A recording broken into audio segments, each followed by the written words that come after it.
Content warning. Echo can be emotionally intense experience and may not be for everyone. Echo contains themes of adult nature, including violence, torture, drug usage, and harsh language. Viewer discretion is advised. Way too long. The head comes up and all we see are 3 holes and blood.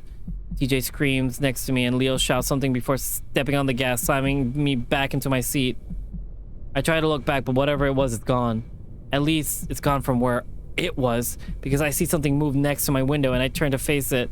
And it stares back at me. Please don't share it. Please don't share it. But only for a moment, that thing, whatever the fuck it was, disappears almost the instant I register that it's there. I'm only staring out into the blackness of the desert. Still 3 holes, 2 eyes, 1 mouth, a blink, and back at me. And such after image before that to vanish. What was that? What was that? What the fuck was that? TJ's grabbing my arm, claws digging painfully into my skin. I'm too shocked to even pull away as TJ leans forward next to me, staring at the window. At least I know I'm not the only one that saw it. TJ squeaks again when no one answers him. What was it? I don't know. Some kind of animal, maybe? I've never seen anything like that before. Could have been like a disease, lost all its fur, maybe like Duke hit it, but it was walking. TJ's arm is looped around mine. I can feel his body shaking. I look over my shoulder through the back window. At this point, my car is a good distance away, only visible because of the headlights are on. A streak of light fading out and across. Duke, is he... Some dry, retching noises followed by heavy splattering sounds cuts me off. Carl is hunched over in his seat, head between his legs. It isn't hard to figure out what just happened, especially when the smell hits me. My gosh, Carl! TJ looks torn between blanching away and comforting the ram. Carl comes back up, looking like he's about to say something before diving forward again. A much louder retch, followed by a quieter plopping sound follows. I grimace, feeling my own stomach roil. Cuzzo looking back at us, a paw up his nose. You okay? Carl keeps his head down a little while longer, his fingers twisting into the fabric of his shorts. TJ tentatively rubs his back. I would have done it out the window. I don't want to. I would have done it out the window. I don't want to open any of the windows right now, though. It's okay, Leo. Leo, are there any napkins up there? Leo, who's been silent to now, remains silent. He's staring out the windshield hard, paws on the wheel in a death grip. After a moment of silence, Kutzo checks the cup holders and then drops open the glove compartment. After rummaging around a few minutes, he pulls out a stack of fast food style napkins. He hands them back to Carl, who starts mopping up whatever mess he made on himself. During this time, I'm still glancing out the windows. Not head on, though, because I'm terrified I'm going to look straight into his eyes again. We drive in silence for the next 5 minutes with no creatures in sight, thankfully. But I don't know what to think right now. There's no way I saw it was some animal like Kutzo in play. I'm literally only looking at the text. I'm so afraid of like something's gonna pop up on the screen. Like I'm not even looking up, guys. I am mortified right now. The way it moved, the way it crouched, and most of all its face. I've never seen anything like it. It's like it's not at least anything that's a Halloween costume. Maybe he's one of those locals dressed up in a costume or something. But then how the fuck did it keep up with the car? Were we going that fast? Leo did slow down a little. I kept those thoughts to myself. Everyone looked freaked out enough without any more speculation. Oh my god. Oh my god. So instead I leaned back in my seat, deciding just to close my eyes. We're on our way out, and soon I'll be safe in the police station or a hospital or something. It'll be explained when the cops get here. My eyes are watering. I'm so terrified. What the fuck did I just see? I don't remember this part? What the fuck did I just see, Steve? How long ago did you play this game? Because I definitely know there has been updates.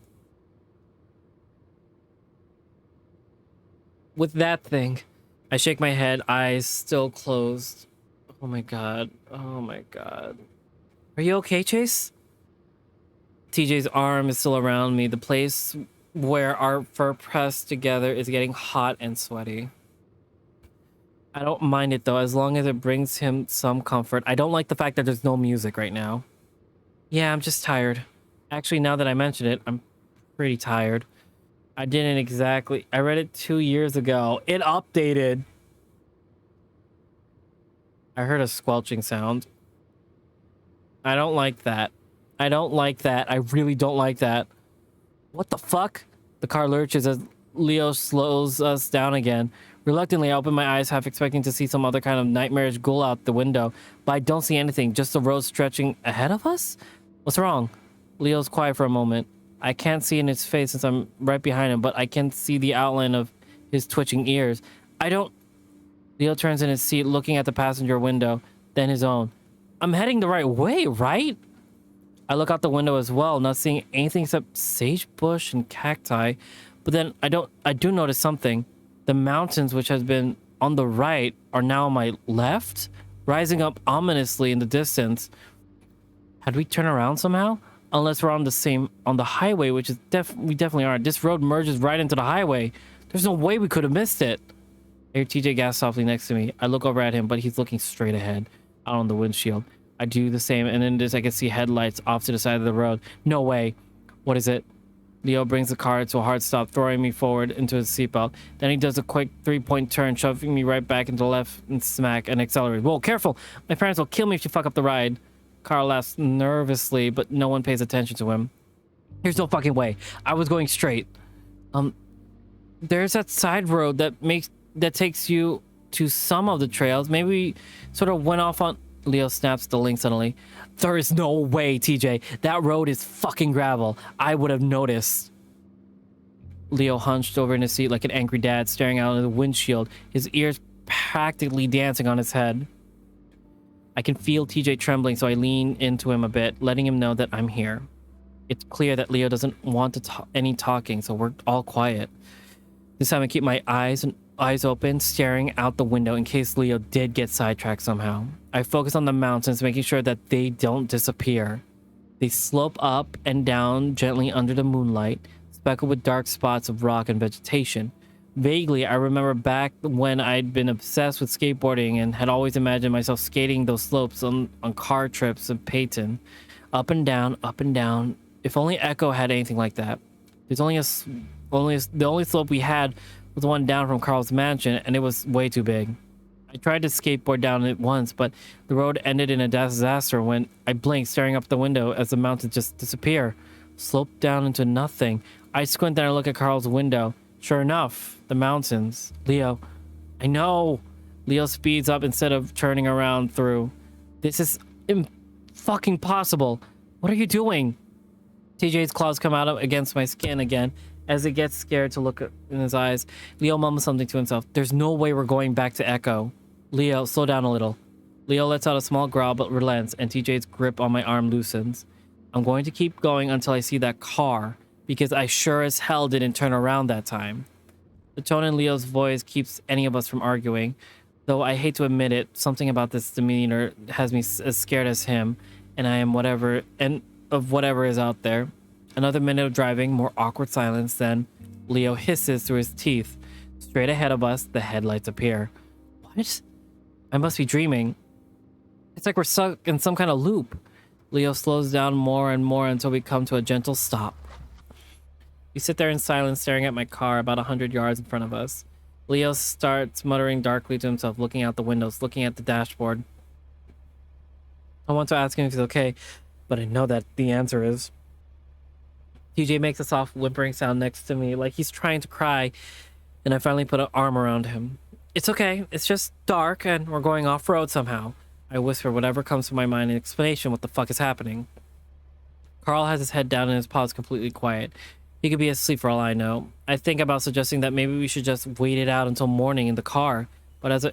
No, I hear something scratching noise towards the back of the car. TJ's ears pick up, which lets me know that I'm not the only one. Instinctively, I turn around in my seat. Bits of glass fly into my face, and the next thing I know, I'm cowering in the seat. I'm so scared. Is that B? My favorite B movie? I wish it was a B movie. Vinny, I'm horrified and mortified and scared. I'm cowering in the seats, head down as far as I can push it. Carl, very much awake now, screams at Leo, Go, go, go, go, go, go! Leo's already on it, and I feel the car jolt forward. Then I'm bouncing up and down in the seat as we go off-road. Leo not bothering with a three-point turn. This time, instead of going for a full U-turn.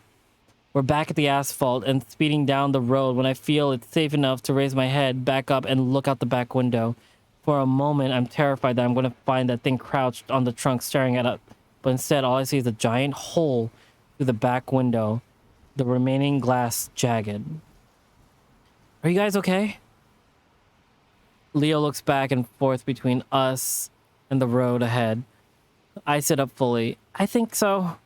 I yelled at him over the sound of the car and the wind whistling behind me. Carl has bent over his seat too, brushing glass from his hat and hoodie. I look at TJ, who's still crouched over in his own seat, covering his head. Beanie, okay, I remember this. Oh my god. Bits of glass are shattered on his back and his head fur. I pick up some of the pieces out of the fur and on his neck and lean over him. TJ, are you okay? TJ shudders and doesn't say anything as I pluck some some of the shards from under his collar. What's that? Kutzel shouts back at us, staring through the window. I don't know.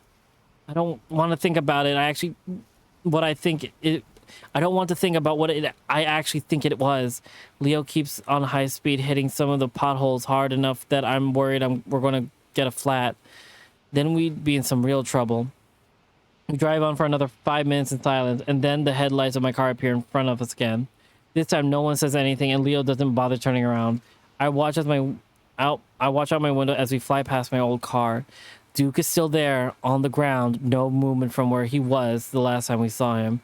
Since this is the area where the creature seems to be prowling, I look out the back window. I want to be ready just in case it tries to come through again, but nothing happens. Oh my god. Grind the pieces of glass into his skull. No! Oh my god. All I see is a small stretch of asphalt illuminated by red from the taillights, and all I hear is the wind whipping around my eyes. My ears. I keep a hand on TJ's back as he continues to remain hunched over. Carl sits quietly, staring out this window. On the bright side, the bash in the back window has diminished the smell of sick. Sparse dots of light show up in the horizon, indicating where Echo is.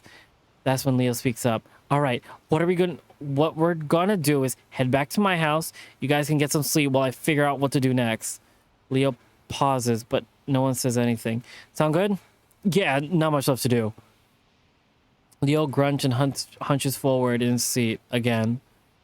There's a sinking feeling in my stomach at the thought of going back to Echo. There is the comfort of at least not being out in the wilderness, but I wonder if that's much worse than the town, even with the creature prowling around.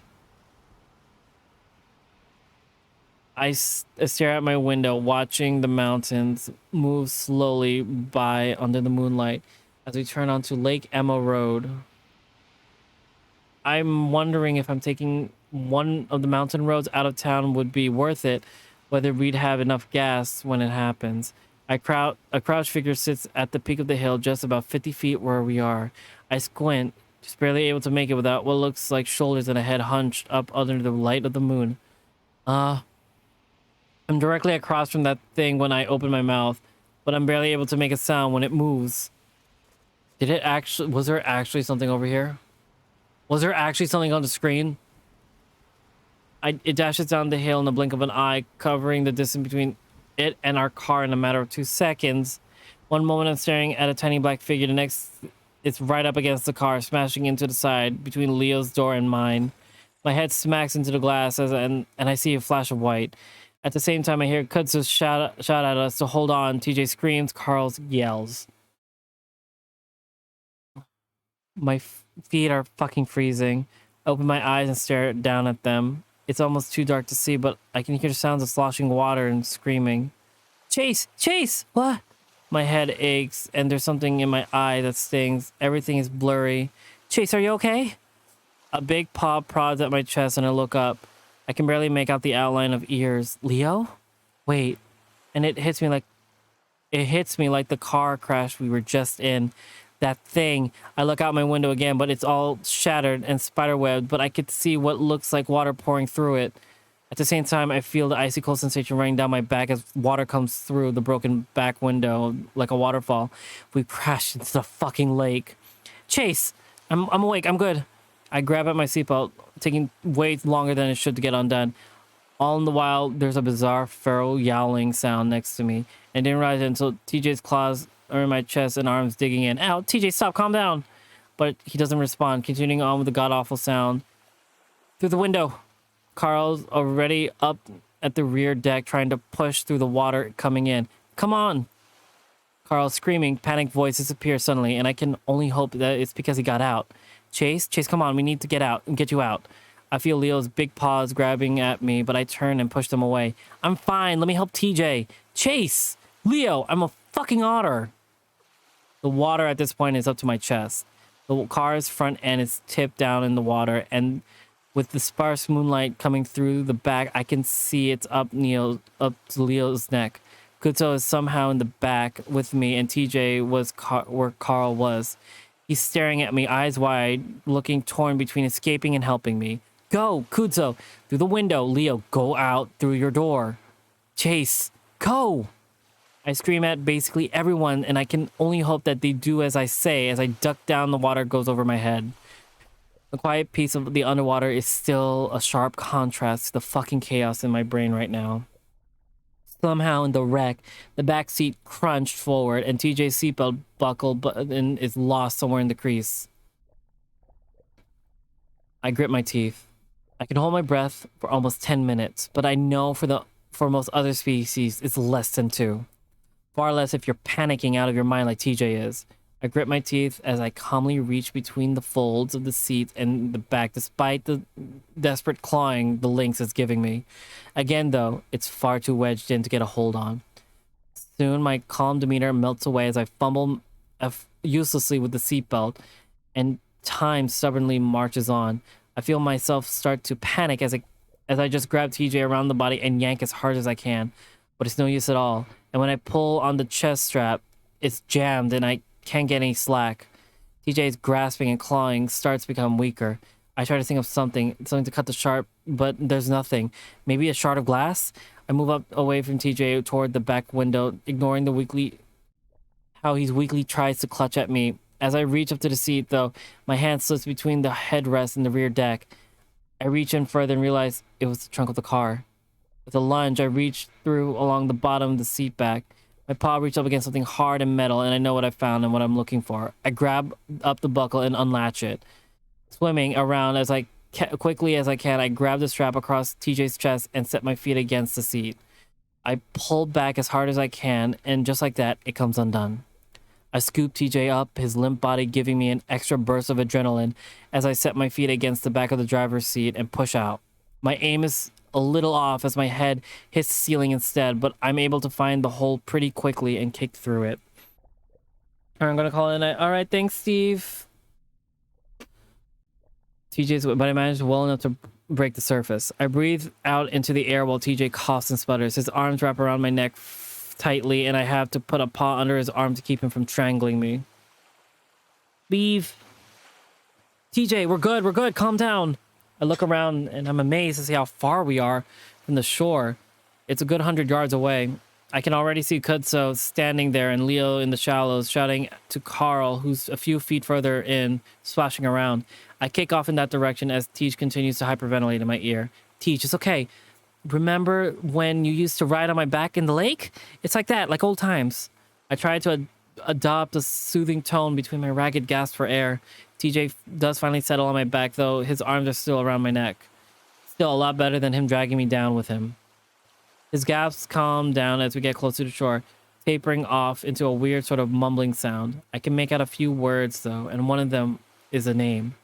Sydney. I frown and swim a bit faster, wanting to get him to dry land so that he can get his wits back together. Meanwhile, Carl finally grabs onto Leo's outstretched paws and the wolf pulls him back to shore. All the while, he stares at me and TJ intently. He didn't deserve... Shush. I shush him gently as I finally feel my toes find the sandy bottom of the lake. I gently pull the lynx back with me to the narrow strip and sand between the lake and the incline of the slope of the road. Carl's already there, flat on his back, spread eagle, so I do the same with TJ, laying him down right next to the ram. He's still trying to talk, though. Chase, did Sydney... How long did he... Gently, I put a paw under the lynx muzzle. It's all right, man. Try to relax. Breathe. Kudzo stands next to me and starts to reach out to touch my shoulder. You okay? And then a much paw comes out from behind me, pushing Kudzo. I hate Leo so much, but like this is getting a bit You were under for so long. I'm okay. I reach back with a paw, sitting against the side of Leo's face. When I bring it back, I see that it's a bit darker than it should be. I look back and immediately see the gash on the side of Leo's face. Shit, your head. Leo brushes off my paw. Your head? I think we both hit our windows when something hit us. I reached up, feeling around my forehead before I feel a sore, sticky spot in my fur. It wasn't a bad cut, but it definitely leaking a good amount of blood. It was that thing that we saw next to Duke. I saw it standing on the hill and it just ran at us. I look over to Kudzo, who moves standing over Carl, his arms hugging his chest tightly. Kudzo, are you okay? I'm fine. His response is tense and a little high-pitched. I don't know about Carl, though. He had a little trouble swimming back. Carl lets out a choke cough in response, gently pulling away from Leo and kneeling next to the ram, between him and TJ. He's conscious, luckily, though his panting is a bit shallow. I set a paw gently on his head. You okay? Yeah. He says it like he's asking me a question. You sure? I mean, yeah, I'm breathing. I didn't mean to leave you guys, but it's fine. Staying with us would have made things way worse. It's strange to me how collected I am right now. I guess it's the same numbing feeling that I've felt since escaping Brian's trailer. Just take the fucked up stuff in and roll with it. I'm not bad at swimming, but it was so fucking cold and my clothes felt like 1,000,000 pounds. Looking at his thick sweater, it wasn't a surprise at all. TJ's quiet down a little next to me. His eyes are open, staring up at the sky as he cuffs quietly. They're so wide and glossy. I can see the reflection of the stars twinkling in them. I tentatively reached out and rest a paw on his hand like I did with Carl. TJ barely reacts, continuing to stare up at the sky. Teach? Feel Leo's huge presence crouched down next to me as he gets close and whispers in my ear. Listen, we should get going to my house. I don't like being out here, especially if that thing really did do it. But TJ, I don't think know if he's able. I'll carry him. And he does, scooping up the lynx in his arm like he's a baby. All right, come on. We can rest at my house. Let's just get the fuck out of here. Leo starts trekking up the rocky slope. Kuzo and I wait for Carl, who lays on the ground a moment longer before finally rolling over and getting laboriously to his feet. I hold one hand and Kuzo holds the other. And together we make our way to the road and back into Echo.